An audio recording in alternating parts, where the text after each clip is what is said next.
Mangalya shopping mall ఇప్పుడు Dilsukh Nagar main road లో July 17న grand opening. Malaysia తమిళ సినిమాకి హోమ్ గ్రౌండ్ గా మారిపోతోంది. ఇప్పటికే అక్కడ కోలీవుడ్ స్టార్స్ కి భారీ ఫ్యాన్ ఫాలోయింగ్ ఉంది. ఆ క్రేజ్ ని మరింత క్యాష్ చేసుకునేందుకు ట్రై చేస్తున్నారు మేకర్స్. సినిమా షూటింగ్స్ నుంచి ఈవెంట్స్ వరకు అన్నీ మలేషియాలోనే ప్లాన్ చేస్తూ ప్యారలల్ మార్కెట్ ని బిల్డ్ చేసుకుంటున్నారు. విజయ్ ఆఖరి cinema Jananayagan audio release function మలేషియాలోనే జరిగింది. భారీ స్టేడియంలో జరిగిన ఈ ఈవెంట్కు అభిమానులు కూడా అదే స్థాయిలో వచ్చారు.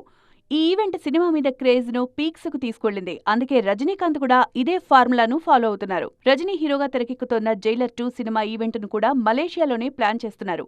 గతంలో రజనీ హీరోగా తెరకెక్కిన కబాలీ సినిమా పూర్తిగా మలేషియా బ్యాక్డ్రాప్లోనే తెరకెక్కింది.